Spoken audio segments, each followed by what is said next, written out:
Welcome to the Worst of the Best podcast. I am your host, and I have a very special guest with me today. I have Katie Geilenkirchen. There might be a few listeners to this podcast. I think there are a few that listen to my Rambo podcast and my Rocky podcast called One More Round is the name of the Rocky podcast. And Katie is my host, my co-host. Yes. We host together equally. Hand in hand, partners. It's such a fun show. I love our trio on One More Round. I always look forward to our recording days. So thank you for having me on this show. You're a busy bee there, Ryan. You've been like a little podcast fiend. I like podcasting. I enjoy it. The Worst of the Best podcast is still very close to my heart. I feel bad for the few listeners I have that actually subscribe to this show that don't get as many episodes as they want. I do feel bad about that, but this show will never die. As long as I'm podcasting, this show will always be podcasted too. So that's my promise. So I do a Rocky podcast, I do a Rambo podcast, and I do this one as well. So to those who are subscribed to this feed, however they listen to this show, just don't ever leave. There always will be episodes will always come out and trickle out. So, okay.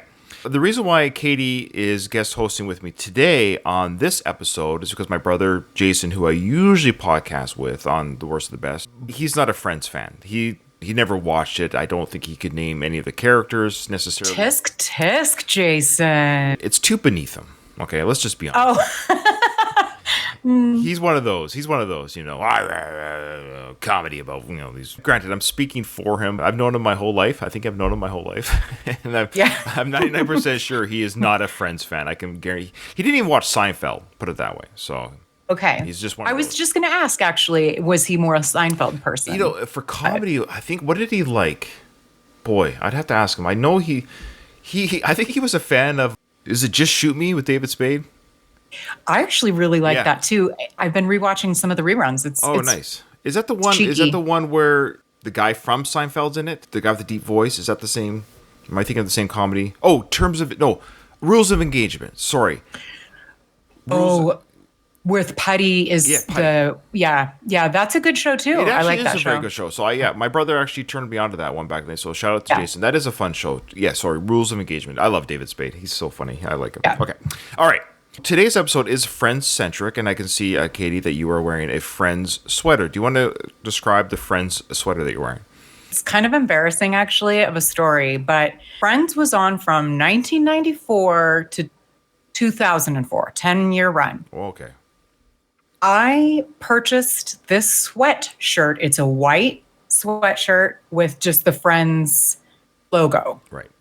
From a store called Maurice's, which those listeners, it's probably just in America, like small to medium-sized towns would have like a Maurice's, store in junior high school, like the year this came out. I have had this sweatshirt since junior high school. Oh, wow. I don't leave the house in it. It's a bedtime when I get cozy to watch a movie in bed or something, but... Well, you've taken good care of it. It looks new. I am shocked how white it is, actually. Yeah, given that I have a lot, I've always had dogs and stuff, but yeah. So you've had that sweater since 1994. Yes. Wow. A shout out to the quality makers on that, and it looks new. I thought it was new. Okay, wow, that is amazing. That is a relic. It is probably the oldest piece of clothing that I own. Very cool. I like that. So what does this underneath there's some letters? Oh, I think it's just like the Warner Brothers copyright or something. Okay. All right, yeah, we got to copyright that sweater. We don't want any knockoffs. That's not a knockoff. Okay.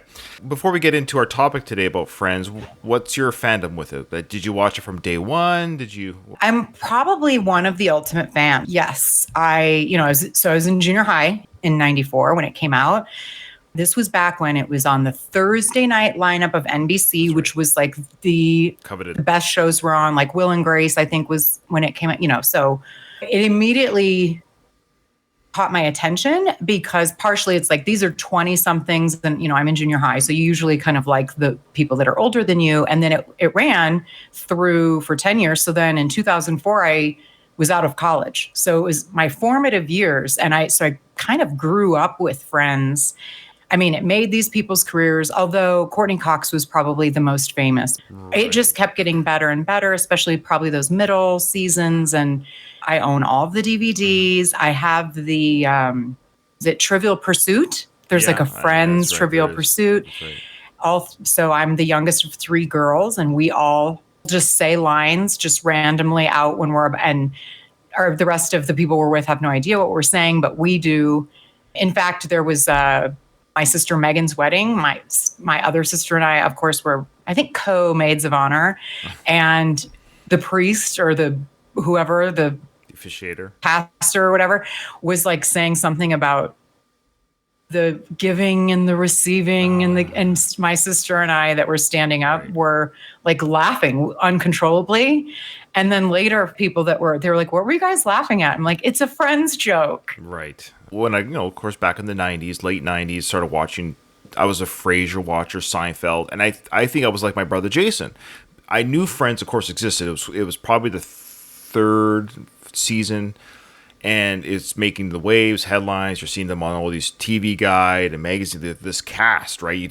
They're plastered everywhere. And this is well before I had the internet in the home. Even back then, like I did, but it wasn't like the internet of today. Like we had the internet, but it was there's no social media, for example. So I just knew that Friends existed because I was big into popular culture. But I was like, no, I'm not gonna watch this. This is for, I don't know what I would have called them, but even though I was young, but I was in my 20s. This is childish comedy. I watched Frasier. I watched Seinfeld. I watched intelligent humor as I saw it. Anyway, so my wife, being a young, I think she started watching. I think I begrudgingly, oh, fine, I'll sit down and watch it with you because there's nothing else to do, right?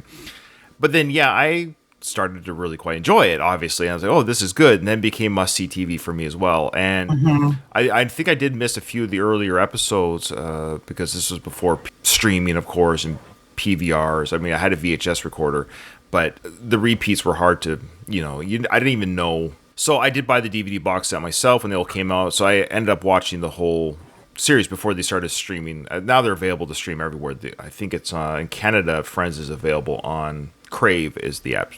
It's like they're like a Canadian conglomerate to HBO. They kind of so it's the Canadian version of HBO Max.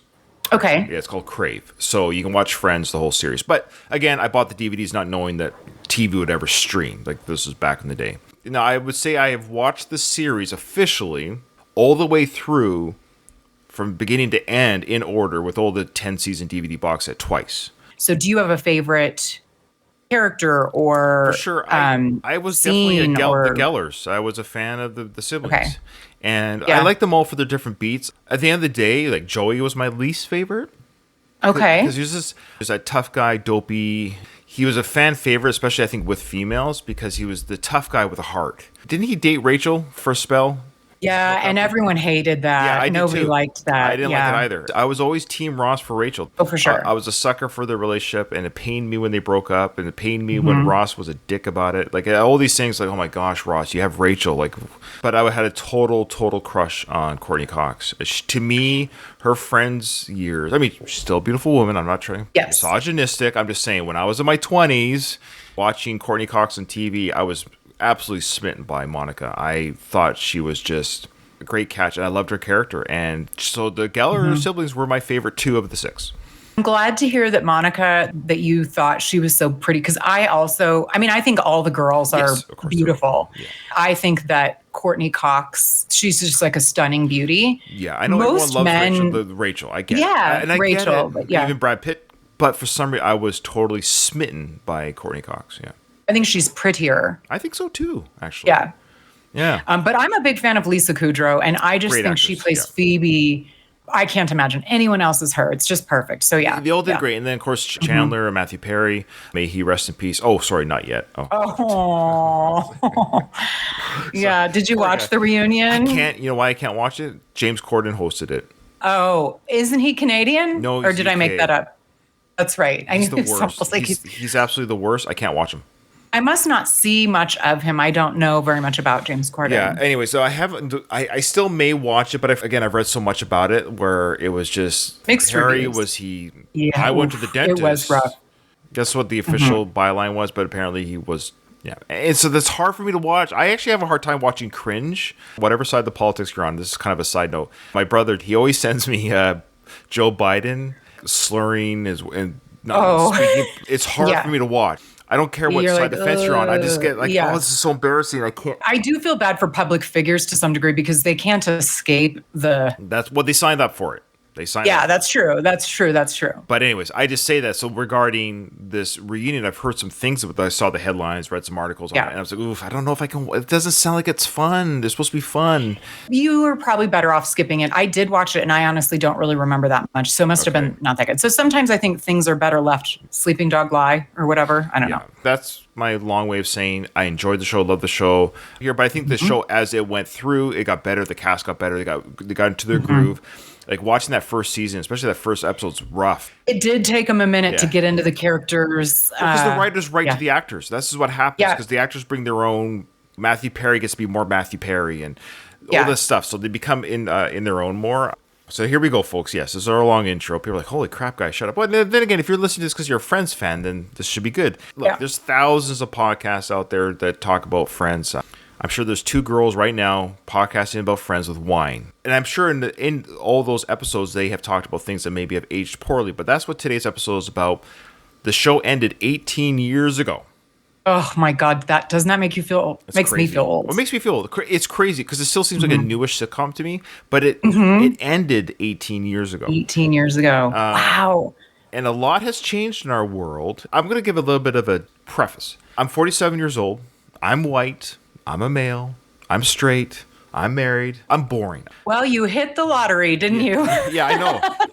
I'm your boring demographic. When I saw this list that we're going to talk about, I never felt the things that people have curated over the years of why Friends has aged poorly. So when we go over the list, I understand what we're about to say. I just want to kind of like, I don't want people to come at me, some of my friends who listen to the show, you're woke and you're, no, stop. It's not that. But I'm also not 20 anymore. I have matured in my years, and I've matured since this show ended. I see the world differently than I did 20 odd years ago. Absolutely. So I admit, when this show was on, like all the other millions of viewers, I don't remember any hate mail or letters to NBC saying, why are you doing this? But this is going to be very interesting to kind of go back a little bit with 2022 goggles on and say, hey, yeah, they probably wouldn't write a mainstream television this way today. And it's always been this way. All in the Family was this way. Married with Children today. So you go back to any sitcom that was popular in its day. Yeah, the world changes. The narrative changes. So I just want to keep that in mind that this isn't Ryan and Katie saying, "Durr, this is terrible." But we are going to talk about the things that, it has aged poorly in the sense you probably wouldn't write a major NBC sitcom this way anymore with these points that we bring up. Is that fair? I fully agree. The only constant that you can count on in life is things will change. You got to roll with the punches, and we are using today's lens on things. It's a little different, but then I don't think a lot of times there's ill intent behind things, but you couldn't do some things now. I'm starting to rewatch Buffy the Vampire Slayer. Is one of my favorite shows growing up as well. Or not even growing up, I watched that as an adult because, again, it came out in 1997. Really? I've actually never seen it. It's a great show. I love it. But I loved the Christy Swanson movie. Well, yeah, the show's much better than that film. I'm a big Buffy fan, and so I'm rewatching that series all the way through for the first time as a rewatch. So I'm actually listening to a podcast called The Rewatcher, and it's based on, there's two girls, and one hasn't seen the show, the other one has, and it's really kind of cool. Oh my God. It's one of my daily, they have a true crime podcast that I listen to, and that's how I know them. Yeah. They are good. And they've talked about the Buffy. I haven't listened to the Buffy one, obviously, because I've not seen it. Yeah, they just sort of started. I would recommend, side note, if you want to watch Buffy and you're a fan of these hosts, that I would recommend doing a watch-along Buffy, listen to them. They're handling the show quite well. I say this because one of their segments in their podcast is, they call it, did this thing in the show episode, whatever it is, age like a human or age like a vampire? And that's cute. It's very clever. I got to admit, that's very clever. The idea being, did this age poorly, or is this okay, like vampires live forever? So this didn't age poorly. And this is a 90s show as well, so it's about the same area of time. A lot of stuff did not age well. It's not just Friends, is what I'm saying. It's Buffy. It's any show that came out in the 90s, early 2000s. So you're going to have this issue. Okay. Yes, agreed. Our show, of course, is the worst of the best. So what we do is we've taken, I guess you could say, the best things or the top things that have aged poorly, and the episode, independent of each other. We don't know our answer yet. Do you want to pick the thing that is the most, quote-unquote, worst offender, or the Yes. thing. Okay, I agree. Right? That's kind of Yeah. what I was like, the Yeah, thing so that these are the aged. best offenders. These are the Yeah. best offenders. So which one is the worst of the best offenders? Yeah. Okay, all Yeah. right. All right. So this isn't in any order. So number 1 isn't going to be our pick. But these are just 10 things, random order. People might think the first thing that I'm about to read is the worst thing, but we'll find out. Here we go. As you know, Katie, one of the most recurrent gags in Friends is the fact, this was the early seasons too, is the fact that Ross's ex-wife Carol is a lesbian. The series, though, did do a decent job, I think, or actually did a good job, especially in these early days of TV, portraying a healthy lesbian couple. You know, they're raising a kid, they were having a kid together. So they were actually, in many ways, ahead of the curve, showing on primetime TV, here's a Very much lesbian so. couple, having a kid. So they did a good job with that. However, the show then loses a little bit of credit because Susan and Carol are, of course, the punchline of many jokes. And the jokes were usually aimed at the fact that Ross lost to a woman. This is a very common trope. We even hear it all the time. Like, my wife broke up with me, now she's a lesbian. That's the idea being Yeah. that me as a man, I was such a terrible, my manhood was so lame that she's like, well, if this is men, I'm going to be gay now. And that's kind of that comedy trope that doesn't age well. Exactly, like the you turned them Right. gay, That's which obviously we know is not a thing, but it was a common trope of the time, right? Yeah. Absolutely. Yeah. Oh, yeah. It's like one of the oldest jokes in the book is if somebody goes gay out of a heterosexual relationship is because their experience was so terrible with that opposite sex, they have to be gay. Yeah. But this, of course, like you said, invalidates Carol's sexuality as if it only exists to make Ross's life miserable. Now, of course, these are the characters, but the writers, we have to keep in mind everything we're saying here, folks, it's not Ross or Chandler or Monica. Like, keep in mind, I guess you could say we're pointing fingers at the writers. At the end of the day, it's the writers of the sitcom. The actors had nothing to do with it, as far as I know. They just read the script, so to speak. So the writers and creators of the show are the ones that had these storylines. Okay, yeah, there you go. That's number 10. Susan and Carol are the punchline of Friends jokes, especially in those early seasons. And they did get kind of tiring after a while anyways. It was a trope that lasted too long. Honestly, I thought this one, it was kind of a running gag, but I feel like the way that they handled like co-parenting, Ross still felt a little like challenged by Susan because she took Carol from him. So it's like, well, you were married to that woman, so there's always a little ribbing between Ross and Susan. Right. I think they did make amends later on. They were at least amicable. But I guess I didn't notice this one being so. It wasn't over the top to me. Well, we don't want to reveal what we think is the worst offender during the list. I know. Yes. But you're right. That isn't the most horrific offender because I think this one saved a little bit by the fact that they did show a gay couple on TV. Yeah. That they were a strong woman, and Ross was he was sort of castrated. He was the victim more than them in some way. So, they might have been the butt of jokes, but it was Ross that was left. As usually the Ross character, he was poor Ross. Yeah. Well, we'll get to Ross later. Okay, so what do you got there for number 9? We will. Number 9 is that there's too many jokes about physical appearance, particularly or most notably, a fat young Monica. Right. Additionally, there was Rachel's old nose. Rachel got a nose job. That's kind of a consistent joke. Basically, it's all sort of aimed at women's appearance. Okay. And how, like, there's an insinuation potentially that a woman's worth is essentially her beauty or lack of, or, she doesn't have anything else to offer. Yeah, this was very much, especially I think the big one was Monica's weight, because when she did that first reveal with the flashback and she's in the fat suit and just the guffaws and laugh of the crowd, and it made I remember back in the day it made the headlines like, Courtney Cox in a fat suit. Isn't this hilarious? Look, she's a skinny, beautiful woman who's now fat. Now she's skinny and beautiful, but there was a time she was fat and nobody noticed her. She was ignored because of her weight or whatever the situation, right? And she like bump into things like kind of pratfallish about being A lot of physical comedy. Yeah, like fat people can't. I guess depending on the weight, but the idea that if you're overweight, you're just like rolling down the hallway. Anyway. Well, yeah, I don't know what this says about me, but I found it always freaking hilarious. Well, it was played off very funny by Courtney Cox. She did a great job doing it. Like, this is the problem. It was funny, but does it age poorly? My opinion is that it's because it's her in a fat suit we're not actually poking fun at a truly overweight or obese human. Sure. For me, Lance, I don't know if that's my excuse or whatnot. Because you're laughing. This is the problem. You're laughing. Look at Austin Powers. Remember Austin Powers, the movie trilogy? Yeah. Fat bastard. Yeah. You know, he's crying. It's a fat suit. It's a fat suit. Michael Myers is in a fat suit. And the whole joke is how he's fat because he eats. What is it? I'm depressed because I eat, and I eat because I'm depressed. Well, and the jokes, there are a lot of like Monica, when they tell their parents, the Gellers are hilarious. Like, right, the actors, the parents are good.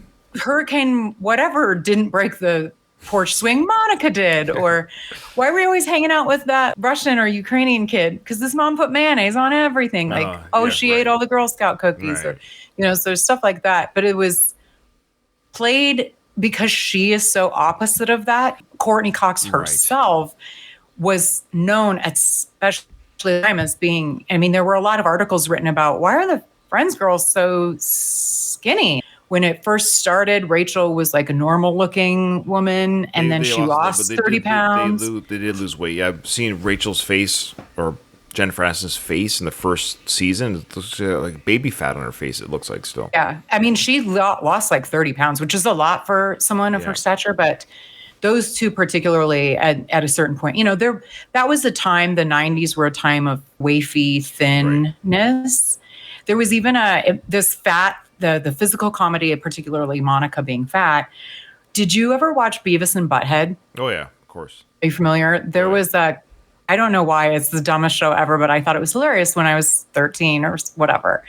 And there was an episode where they were watching Friends, I think, and they were making fun of the anorexic. Like, why are those Friends girls so anorexic? And that's something you couldn't say now. No. You shouldn't poke fun. Yeah. So essentially, these are real problems that humans have, and we shouldn't poke fun at it. And obesity, let's be honest, is an issue that, excuse the pun, it's gotten larger. Sorry. Indeed. Yeah, it's just gotten bigger. Okay. This is a touchy one. Yes, there's a lot of touchy ones. We are in a movement, which is good, I think. We're in a movement of body positivity right now. Yeah, we want to be clear. Shaming anyone for anything, that's not what we're talking about. Education about health is another topic.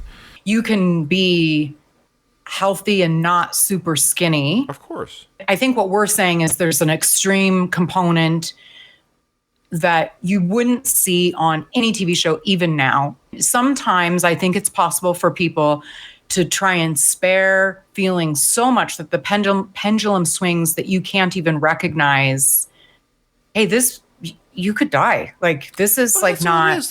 If you were smoking 2 packs a day and I said to you, hey, just so you know, you might end your life early.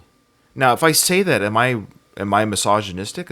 Or am I concerned about your health? And we're so afraid because weight is a physical thing. I get it.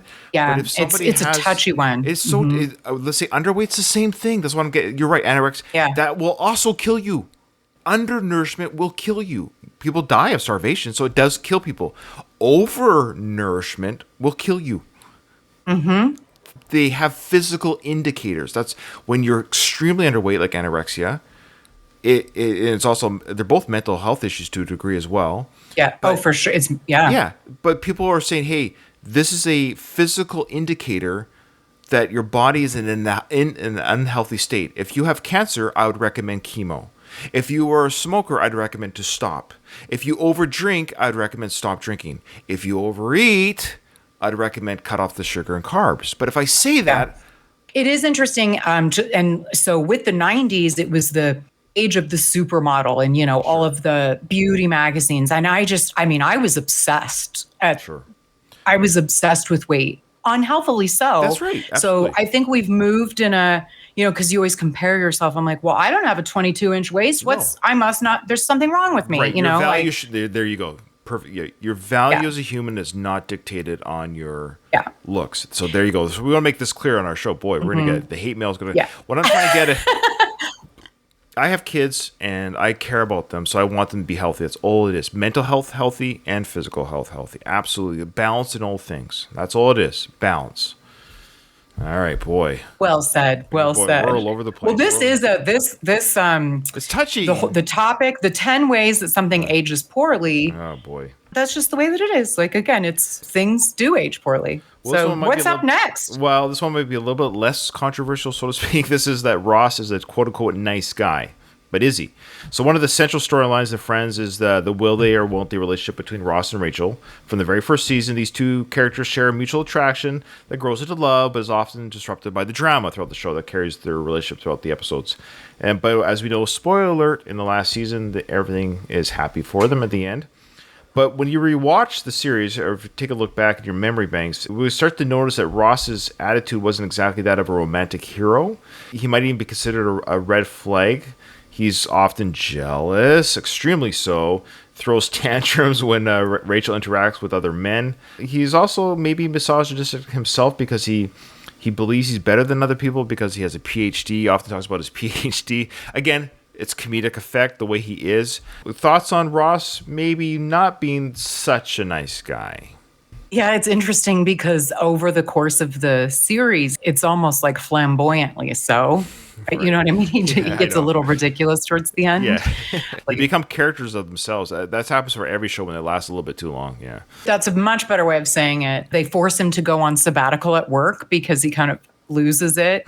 I think early on, Ross maybe was more of the sweet, nice guy. He swoops in, especially that scene when he gets Rachel, essentially, when they were watching the videotape of prom, and he thinks that her date stands her up, and so he swoops in, and then her date does show up, and so we're heartbroken. Right. But then she gets up and goes to kiss him, and we're like, "Oh, sweet." And the crowd. But as time goes on, I really don't think he is that nice. He is he's condescending and full of himself and possessive.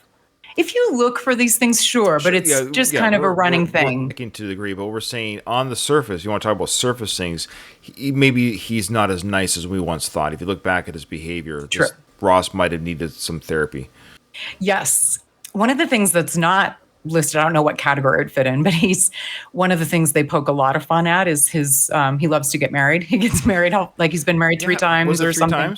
But yeah, Carol, Emily, and he does end up marrying Rachel, doesn't he? Yeah. Emily was the British one, right? Yes. Yeah. And didn't he say, "I take you, Rachel"? Isn't that what the big thing was? Yeah. So they immediately were on the outs. Yeah, that was should I get up there? To this day, because I've been married before. I'm on my second marriage. Our 13-year anniversary is coming up, by the way. Congrats. Every now and then, I'm like, I just got to make sure I say the proper name. It still haunts me. I have never made the mistake, but even after 13 years of marriage, you're always just like, don't want to say your first wife's name. It's every now and then it happens. So I just usually don't say my wife's name. You know what you should have done? You know how some people marry or date people with the same name? You just got somebody with the same name. I should have found it. Yeah, no kidding. I'll get her to legally change her name to my first wife. There you go. I'm sure she would go for that easily. She'll be like, yeah, I'm all for that, Ryan. Yeah. Sure. The next one, let's see. Ross is a nice guy. And then 7, there's a misunderstanding where Ross kisses Monica, his sister, by mistake. Right. But the reason that this ages poorly is that he thinks he's kissing a sleeping Rachel. So there's a flashback scene of them like in college, and Rachel and Monica must have come to visit Ross and Chandler. He thinks that she's asleep under a pile of coats. And he kisses her. So it's not. So it's hilarity because he kisses his own sister. But what ages poorly is, hey, is consent a new thing? Like you can't just kiss. You can't just do things to an unconscious person. Yeah, consent. So his intent was consent. Yeah. So the joke is it's his sister. Ha ha ha ha. But behind that is, had it been Rachel, he would have kissed. Either way, he still kissed his sister without consent. They both age poorly. Yeah. But the show does not explore this. It's funny because, it's funny on the show. They don't explore the fact that he didn't get permission, even if it was Rachel. Right. Now, was she asleep because she was tired or was she drunk? I don't remember. What was the idea? Either way, she was probably drunk, but she was probably drunk. Of course, either way, it's not. I'm just curious. I just don't remember the storyline. I just don't remember. I think he thinks, it's there at a party. Sure. So she was, quote unquote, dozed off, or as they say, passed out. Passed out. Oof, so that's that's so not good. No, that's actually really kind of bad. Oh boy. Yeah. When you really lay down, like, I have a daughter, or of course my sons too, but let's be honest, usually it's men that do this kind of shite. So if my daughter was asleep or passed out and some man kissed her without her, I would be livid. This is tough. Oh boy. It is a rough one. And also kind of, again, like a lot of these things are just of their time. There are a lot of jokes. I don't know if they still happen. I'll have to think through examples of even married couples. Though there will be a joke on TV about, well, at least he woke you up first. Like, right. Yeah, whoa. But it's like marital rape is the thing. Like, you can't just, Of course it is. Yeah, you don't have a license to assault your wife or spouse. Yeah, so it's like, wow, like, consent, please. We would very much appreciate that. So the next one, this one's a little bit, not to say tricky, but this one, remind me. So Chandler's dad, was he just a drag queen, or was he an actual, like, and I get confused about this. This is my ignorance. So please, people who are listening, I'm not making fun. I'm not making light. Did he the character transition to a woman, or was his dad just a cross-dresser / put on the makeup hair? You know what I mean? Because there's body transitions through medical procedures. Was he considered just a quote-unquote drag queen, or did he identify as a female? I can't quite remember the status. Well, I think that's part of the challenge is that Chandler's dad is a performer. I hadn't remembered it, but it's Helena Handbasket, which is hilarious. That's her name. Helena, now, like Helena. Did Helena. They refer to the character as she, and this would have been early. I mean, what was the identification of the pronoun with? I think so. I can't remember. I think part of the gags are that it's they sometimes do and sometimes don't. Like it wasn't. The pronouns wasn't like a whole thing, but they go to her shows. Like she is a performer, but then they do sort of conflate. I think that's part of it, right? Like it's not explored. If Chandler's dad in like a ordinarily life is a trans woman or just a man that is a drag queen. They don't explore that. Yeah, that's the problem I think you and I are having right now. So Friends, the show, simply assumed that drag queens are trans women. They tied the two together. They are separate. They are separate things, right? You've transitioned to a woman when you were once, quote unquote, a cis male, and now you identify as a woman, and thus you have changed whatever. Out in life, you are a woman, and they do that because I think there was an engagement party scene or something where Chandler's dad is there as a woman, so they just conflate the two things, and I think that's kind of what. And there's a lot of jokes about it, like so many jokes about it. Yeah, so the character Helena Handbasket, played by Kathleen Turner, who played by a female, a woman, quote unquote, outside the show, an actress, a very famous actress, Kathleen Turner.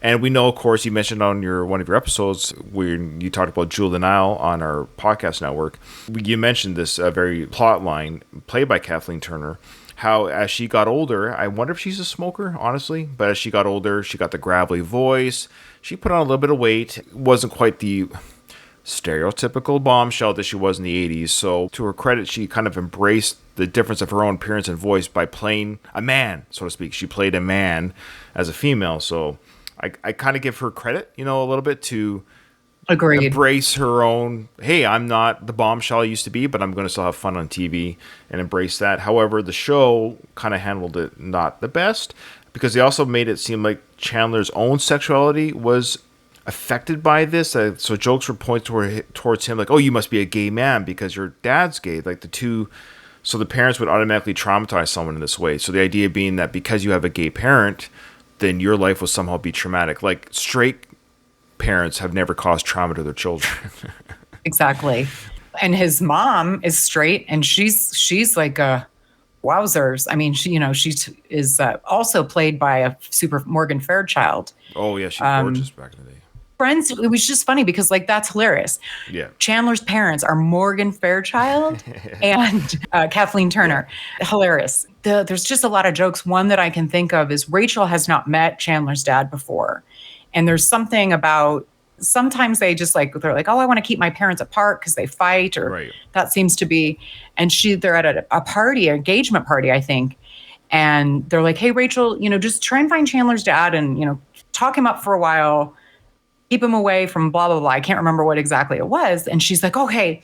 And then so she's meeting people at this party and she meets a woman named Amanda, who is, again, it's like kind of your stereotypical, like butchy type woman. Right. That like a bigger statured too. And so with a deeper voice. And so Rachel thinks this actual woman is Chandler's dad.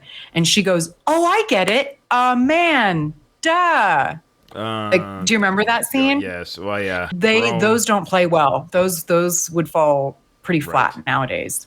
Yeah. The next one is that Phoebe has a really unfortunate past. And somehow that's like super hilarious. She's homeless, we learn, has encountered crime, both on the giving and receiving end of it. Right. She didn't go to high school. She didn't ever have a bike growing up. She didn't know her dad. Didn't her mom commit suicide? Hilarious. She has an estranged twin sister. Exactly. So like Phoebe's life has some super heavy stuff that she's dealing with. And it's just a running gag. While Lisa Kudrow played it very well. Excellent. Right. Her friends don't really address all of that heavy stuff and acknowledge it. The only thing I can think of that they really do is when Ross buys her a bike when he learns that she never had a bike. Right. Do you remember that? And she doesn't know how to ride a bike. This isn't part of it, but they make fun of her vegetarianism a lot. And I'm like, I don't like that. Yeah, that's right. That's right. They do. I think that's fantastic. I think that's aged perfectly. I think they just keep making fun of her vegetarianism. Perfect. I love it. That will never get old in my books. I think we can still make fun of vegetarians. I think that we can shame vegetarians. I think that's still allowed. Well, it's not allowed, but it is like, okay. I mean. You're not a protected group. We should be. We're trying to protect the planet, people. Come on. I'm not going to be here long enough to worry about it. Don't you like that one? Okay. You even have kids. Who cares? I'm not going to worry about them either. Okay. All right.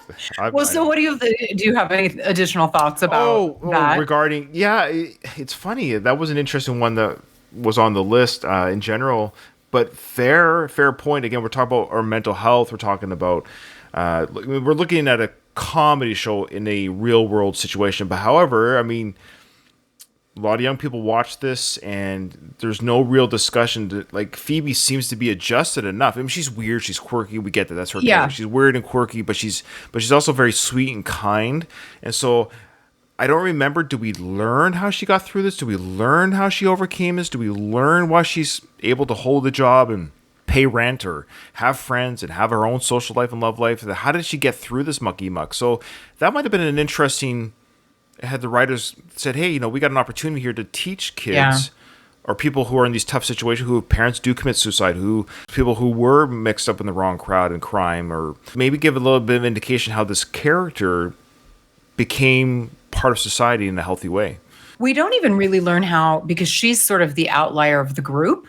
I don't even think we learn really how they all became friends. She must have been a neighbor. Did you hear the rumor, the conspiracy theory about her? You probably have. What? That she's still homeless and all these things, and she's created this whole world in her mind. Oh, I have not heard that. I can't be bothered with those things. That answers your question. How did she become friends with her? Why is that? Because she's outside the coffee shop homeless, and she created this world with the characters. So when they come into the coffee shop, there's just 5 of them. Hilarious. No, she was originally roommates with Monica, but we don't really understand how they met. Oh, okay. These are people that watch it more than you. That's that's like, sure. I mean, those are like fun conspiracy theories that are just harmless. Like, what if? Right. And it's like, wow, I have not thought of that. So number 4, power dynamic relationships. So throughout the series, of course, they had many relationships. All the pairs or all the characters had different relationships, different pair-ups. However, there was a power dynamic, which I don't remember thinking much of it, but so if you work in any kind of like business or schooling, you're probably not allowed to date a college student. So Ross dated a college student. Rachel had a relationship with her younger assistant. I guess kudos to make her the older and him the younger, but he was so naive and stupid, and she took advantage of that. You could argue. I mean, that was kind of the thing. She was intelligent, smart, and he was so dopey. And then, of course, Monica dated her wealthy boss, Pete. So there was this power dynamic, which played for comedy, but in real world situations, these are problematic. The issue isn't what the age difference necessarily, because even the college student was of age. Right. But it's that what's interesting, there were some famous scandals, like the Bill Clinton, Monica Lewinsky scandal happened in the mid 90s, maybe. Yeah. So that was a famous one. There's a lot. I mean, sadly, it's very common still, because partially that's how a lot of people meet, is at in the work. Workplace. Yeah, that's where they are. They're at school, they're at work, whatever. Yeah, it happens in Hollywood, I'm sure, all the time. Director and big time. It's a tricky one, but it's like, yeah, this one isn't as problematic for me. It's just, I guess, tread lightly would be the advice. As long as it's allowed in your workplace and it's consensual, then at the end of the day, then just tread lightly. Okay. I do feel like that's common in a lot of workplaces. It's the declaration. However, and I believe in the Friends situation, there was actually a rule against. In the Ross situation, I think there was a rule: you cannot date a student. So they were actually, yeah. Schools, I would say yes, for sure. You probably can. I would say maybe in hospitals, doctors and nurses. I don't know how it works. I watched ER and there was a lot of hooking up in that show, so maybe not. Yeah. All right. The next one is just generally speaking, mocking femininity. Right. Which I think is common in the 90s era sitcom. It's a trope about there's this traditional gender roles, and that men with feminine traits, particularly in this case, Chandler is the butt of this a lot. Right. Like just generally Chandler being more sensitive. Chandler's middle name is Muriel, which is made fun of. Him wanting to watch on Thanksgiving the Macy's Day Parade and not watching football, but he doesn't feel comfortable saying that with the guys there. He can only say it if the girls are there.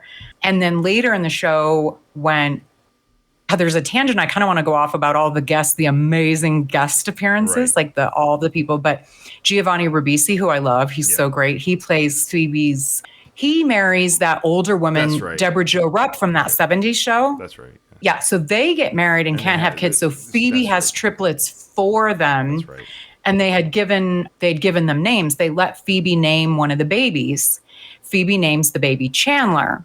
And Chandler's a boy, like when they sonogram or whatever. And then when the baby's born, there's a famous scene of Giovanni Ribisi coming out saying, Chandler's a girl, Chandler's a girl. And Chandler is like, oh God, like this, flashbacks to his like boys' school days of being made fun of for being a sissy, so to speak. So I think we've gotten better at appreciating the sensitivity of men, and like we're blending gender roles more fluidly nowadays. And back in the 90s, not so much. The other stuff was that Joey starred in a lipstick commercial. Oh, yes. And then Ross had that high-pitched scream. Oh, that's right. There was a Japanese lipstick commercial. That's right. I'm like, I forgot that there was some more. And then Ross, there was a scene where they watch home videos of him dressing up in his mom's clothes. That's right. Like, and he played a character named B.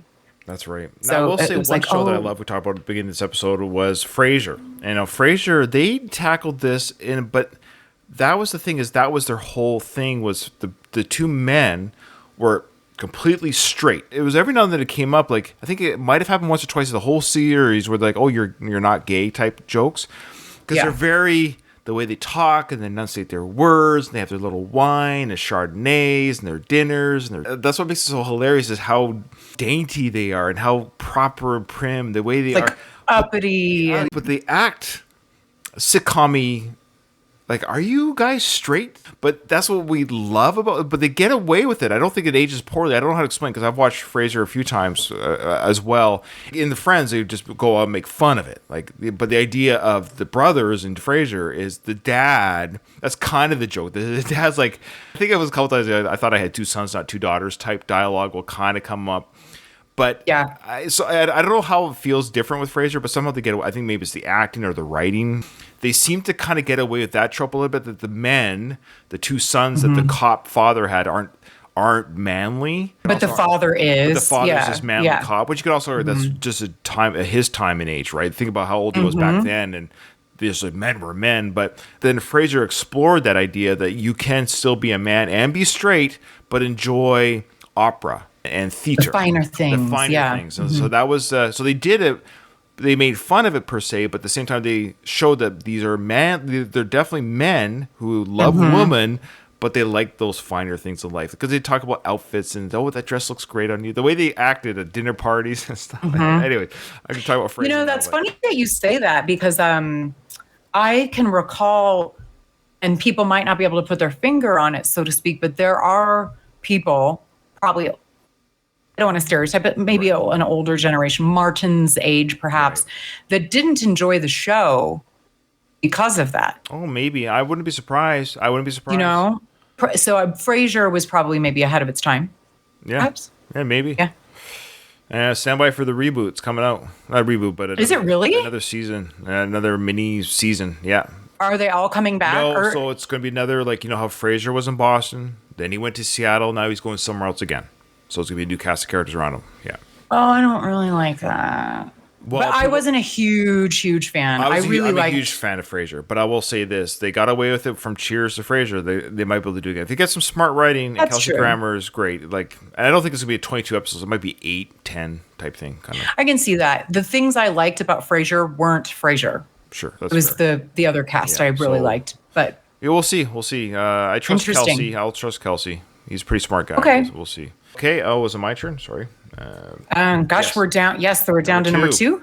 All right, so here's one. The Friends men think they can control a woman. The evidence of this was the male characters in Friends tend to be possessive of the ladies, even when they aren't their significant others. For instance, Ross is upset about the idea of his sister Monica dating Chandler at the time, as if he has a say in her personal life. Joey indulged in the same behavior with his sisters, which I guess is that old school Italian brother. I think that's what that was. My sisters will only date the. That's very common for the. Well, I would imagine. Well, you don't have sisters, and I don't have a brother. I have a daughter, and I admit I don't know what it is.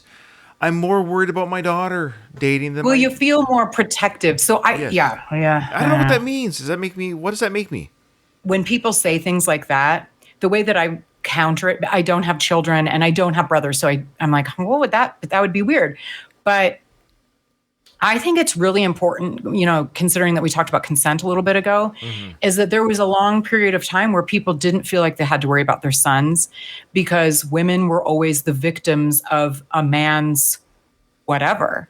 So I feel like when someone says something like that, it's like, I get that knee-jerk reaction, but it's just as important to teach your sons, not you, just people in general, of course, to be respectful, like how important consent is, and women aren't there for your pleasure, for your whatever. Like, you need to value them and blah, blah, blah.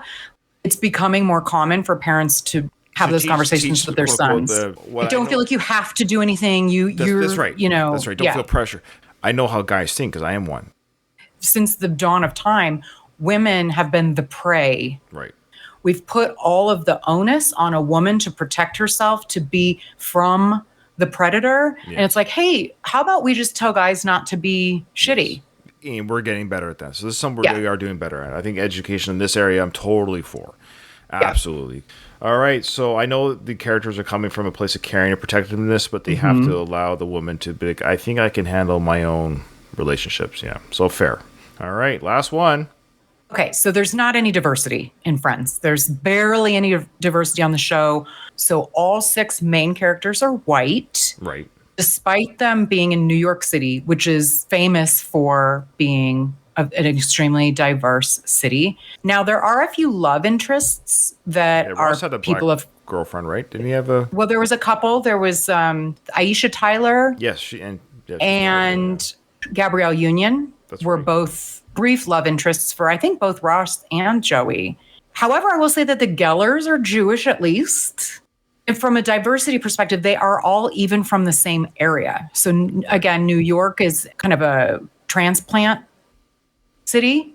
And these people are all from Long Island, or is Joey from the Bronx? And, who knows about Phoebe. But so they're all even from like the same geographical area, which is not really that uncommon given how they all know each other. The fact that they're all white and they're all from that's the storyline, is we have a brother and a sister. We have people from the same neighborhood, Chandler and Ross going to school together. So that all kind of makes sense. But there were opportunities from a coworker perspective, tertiary character perspective, they could have been more Sure. diverse.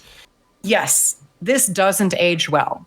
However, it's not a workplace comedy. If it were a workplace Right. comedy and they were all white, I'd be like, no way, Jose. But these, if they're all sort of from Long Island and then you throw in Phoebe and Joey, I don't know, at least there's a religious diversity. So there's that. I don't appreciate tokenism. So nowadays, if they were to make the show, I feel like, to me, it seems I know. like contrite. I'm not sure what the right word is when they just throw in, oh, there's your person of color. Yeah, it's tough. This is the problem because now I feel like I just want whoever's the funniest, or if it's a sitcom, be funny. Like I watched Saturday Night Live. Guess who I thought was funny? Chris Rock, Eddie Murphy. They're funny. I didn't think they were funny because they're black. I would assume they were cast because they were funny. So now it's a whole different conversation. So that's what I'm getting at. So what I want is whatever the scenario, whether you're my doctor, lawyer, or an actor, singer on whatever, just be the best at it. And my hope is, I know it's not realistic, but my hope is the best get hired. Because I've seen some bad black actors, but then I've seen some great ones. I've seen some many bad white actors. But it's getting to the point now where it's like, I don't know if a movie is good or bad from critics, because I don't know if they're afraid to say, if you get a film that's black centric. Here's one, Black Panther. I have made it clear. I was going to say, we agree on that. It's a terrible film. Like it I'm sorry. It's boring. Absolutely boring. I couldn't even finish it. And it's a Marvel film. I was like, holy crap, this is bad. I thought the main actor, I forget his name, sorry, who played Black Panther, who passed away. Chadwick Boseman. I thought he was great. So he was great in a bad film. But I still couldn't finish it. It had nothing to do with whatever, but I'm sorry, but that's the thing. But then some of my favorite actors are blacks. I don't want to. I don't have to defend myself. I hate that, but that's what it is. I say that I don't like Black Panther. Oh well, then no, I just didn't like it. I know it is. We are in a really touchy period because. So I do. Okay, I don't think it was so highly rated. You see what I'm getting at? Yeah. How is it possible that really? I know. Like, come on, it was better than Endgame, and so give me a break. I think it makes sense that just based on their backstory, that they're all white. I do think what they could have done, it doesn't make sense because they're in New York City. So Denver's pretty white.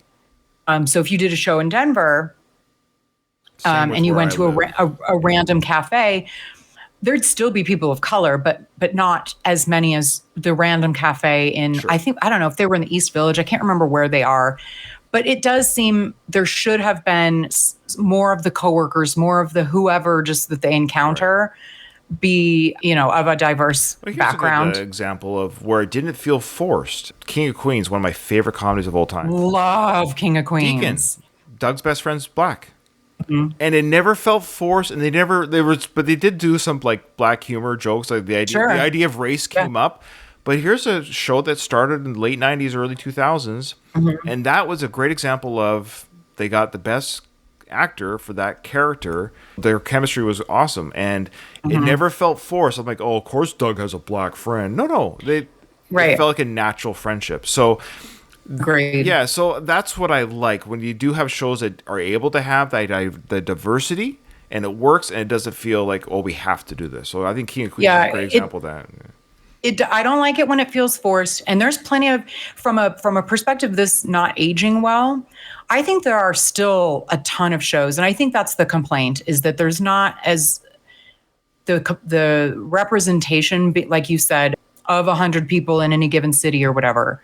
So a couple of examples. Another one Big Bang Theory, huge show, right? Yeah. Except for the one, of course, the Indian, whatever, they're all like science nerds, right? So it's similar, and they're in LA, which is a diverse city. So, and that's a current show. A show that I thought did a phenomenal job of this is The Wire. Oh, I love that show. In Baltimore, which is one of the few cities that is black. Yeah, in America, and it represented that. It was represented accordingly. Yeah, I thought Yeah, and they addressed that in the show too. The way that's a great example of the reality of that geographical location is what it is. So it was represented accordingly. Yeah. Okay. Wow. I don't know if we're going to be canceled or praised with this episode. I have no idea. Oh goodness. Well, Oh and I my. can only speak to my own background, and I only have my own background to go on, my own upbringing, and I'm learning and I'm trying to get better too in my own life. And when I watched this series for the twice in a row, none of these things occurred to me. So I'm glad that we have a conversation about things. I want the world to be better.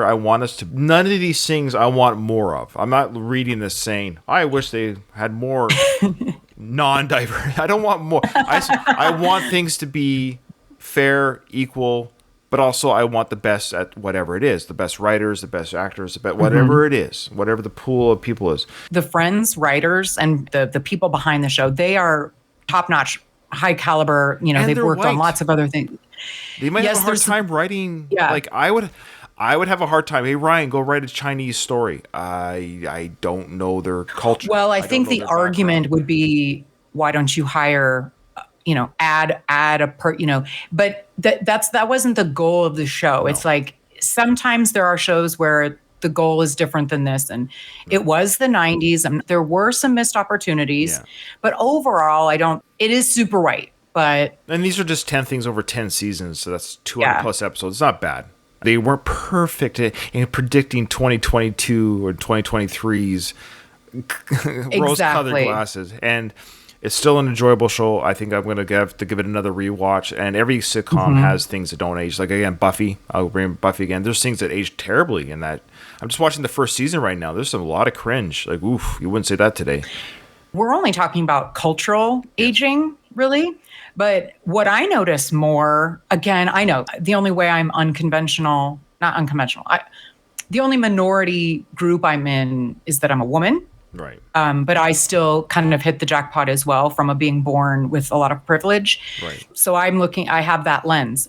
But what I notice when I watch old shows like this is like more of the technology. Right. There's a lot of comedy scenes about, calling and missing someone, or like somebody has to take a message, or Yeah, it's funny. so things like that I notice more so. I do that all the time. Things that will be solved with a simple text. Yeah. Yeah. All right. Yeah. Wow. This is a supersized episode. This is like I mean, Friends is big. Friends is like I said, there's a whole podcast dedicated to the series, and we're doing one episode. So yeah. All right, here we go really quickly. Susan and Carol are the punchline of Friends jokes. There are too many jokes about Friends' characters' physical appearances. Ross is a nice guy. Ross's misunderstanding of consent led him to kissing his own sister. The focus there, the consent issue. Friends makes fun of Chandler's drag queen dad. Phoebe's life is full of dark details that are never resolved. Friends has several problematic power dynamic relationships. Friends mocked femininity. And Friends, men think they can control a woman. And lastly, there is barely any diversity on the show Friends. Okay, so you are my guest. Which one do you think is the worst offender? Which one do you think is aged the worst / boy, if you could go back in time, you would rewrite or change that one thing? There you go. What would you change? Well, the one that I chose is maybe what's aged poorly, given what is very prevalent in the zeitgeist right now. And it's sort of two. Two of them are kind of the same. Okay. So essentially, making light or making fun of sexual orientation, given that there's such a big spotlight on those issues right now. Okay. So that's Friends make fun of Chandler's drag queen dad? Is that the one? That kind of combined with this first one, the Susan, like basically just making fun of I see. homosexuality, sexuality. Yeah, that's fair in today's just generally context right speaking. now. See, and I admit, I'm learning, but I've had conversations with somebody. I was talking to somebody at work, and they're dating somebody who identifies as a them, they. So he's telling me the story. Like he's a guy. He's like a guy like me. I I know what you mean. Stupid words my head. Yeah, but you don't want someone to be like, oh, that's why it's touchy. Yeah. But the point is they were mentioning, oh yeah, and then they XYZ, and I was listening to him like, how many people were you on a date with? Like I actually got confused in the conversation because they kept referring to they and them. And I was like, oh, you're talking about one person. To their credit, they didn't change any of their dialogue to me, but I was like, oh, I got lost in it. So I'm still learning. I'm still learning to hear the conversation. As I think most people, us old people, like, that would trip someone up too. And sometimes, it's just like the context clues. Even the podcast that you were talking about with Buffy, I'm pretty sure one of them is engaged to a he, him, that he was born female. Oh, really? Pretty sure. Yeah. Oh, okay. They haven't mentioned it on the Buffy show yet, so but good to hear. Well, they don't background. explicitly. They just talk about that she's gay now. Okay. They don't explicitly like talk about it, but you pick it up. But Yeah. she's engaged. So the jokes about sexual So that's mine. orientation. What's yours? Yeah, well, I'll just say the consent issue. It was an innocuous thing. I might say, oh, it's just a kiss. That's not what I mean by that. But I mean, it wasn't like full on. Like there are levels of assault, just like there's levels of physical assault, there's levels of sexual assault. So I would say yes, an unconsented kiss and all things that are not consensual is a big red flag and a big no. Educate your children, folks. Educate yourself. Obviously. No means no, yes means yes, and make sure they're sober. You got to make sure if they can't drive a car, I don't think you can give consent. Maybe I don't know what the rule is. I've been married too long. I don't know what the rules of dating are. But I have never kissed a girl that was not sober. That's my rule. Consent, and consensual, and that one. Yeah, that is a better one. I think you're right. I think you're right. I think there's no right or wrong answer, but I think it's just that today's narrative fits yours for sure. And then generally speaking, yes. Laughing at like, he kissed his sister, but the joke shouldn't have been that. The joke should have been, I can't believe he's trying to kiss Rachel, who's sleeping. Like touching somebody when they're not there is wrong. Like you're not supposed to touch really anybody. I'm not aware of you touching me. That is a big no-no. So that's a big no-no. That could be triggering even for people to listen to this episode. So yeah, we got to be careful. So yeah, don't touch if you're not giving consent. Agreed. All right. Well, thank you so much, everyone, for today's episode. Katie, thank you so much for this big one. And again, I know. We'll be like, okay, everybody, like, go easy on us. Yeah, go easy.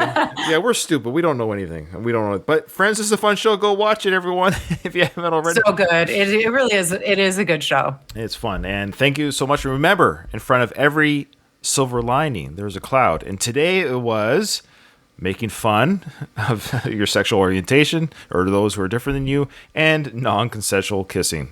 Gamma Gator Productions.